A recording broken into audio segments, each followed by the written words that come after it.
Hello everybody, James teacher here from Jool, and today we've got 6 idioms to talk about studying, which I haven't done for a very long time, but I remember how.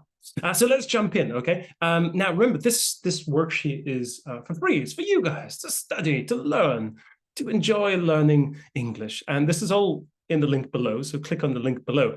But we're going to jump into 6 idioms to talk about studying, to talk about what it's like to go to school. So let's jump straight into it, okay? So if we go right to the top of the page, we have, page 1, by the way, we have 6 advanced idioms to talk about studying. I made it by the skin of my teeth. I made it by the skin of my teeth. What are we talking about? We're talking about you just made it. You just made it, okay? We're not talking about you successfully, easily did it. No, you just made it, the skin of your teeth. I passed my university exam by the skin of my teeth and graduated. So how about making a sentence together? Write a sentence with the skin of my teeth. Well, let me think about my own life. What did I do by the skin of my teeth? I won the election for being the most interesting person by the skin of my teeth at primary school when I was 6. So important.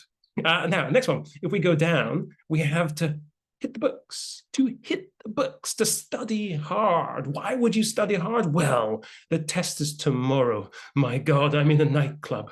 I need to go and hit the books. Really happened to me. I called my friend on Sunday evening and said, oh, would you like to play golf tomorrow? And he told me, tomorrow we have one of the most important maths exams of your entire life, James. So you should really go and hit the books. So I rushed home, and I did. And I rushed, and it was okay. I never really liked maths so much, but I hit the books all night, and I passed the exam. Now, going down to page 2, we have to give it a whirl. Give it a whirl. Sometimes in life, you really just have to give things a whirl. You have to try it out because you never know. You can't always be prepared for everything. So would anyone like to volunteer to test this teleportation device? Sure, I'll give it a whirl. And here he is, tapping himself on the shoulder, which would be quite confusing. So to try new things, what would you like to give a whirl? Would you like to test something out? Would you like to be the first person to go on a ride at the theme park? Would you like to be the first person to go to a noraebang, a Korean karaoke bar? Karaoke, by the way, is Japanese, so let's say noraebang. Would you like to give it a whirl? I wouldn't, because I'm a terrible singer, though my wife is fantastic. She always gives it a whirl, and she's fantastic. Make your own sentence. Number 4, rings a bell. It sounds familiar to you. You know, this feeling when something, oh my goodness, you know, somebody mentions something. Somebody mentions E equals MC squared. And you think, oh my goodness, that rings a bell. Who was that? Who was that? And then you find out that it was actually the most famous equation in history, to talk about relativity. You know, that idea does ring a bell. It does ring a bell. I think I learned that when I was about 7. Yes. That's when we all learned the theory of relativity by Albert Einstein. Make your own sentence. See what you come up with. Something so familiar, oh, but you just can't quite remember. Now, next one on page 3, we have this beautiful horse over here. What a fine beast. Straight from the horse's mouth. Straight from the horse's mouth. So said by a person who matters.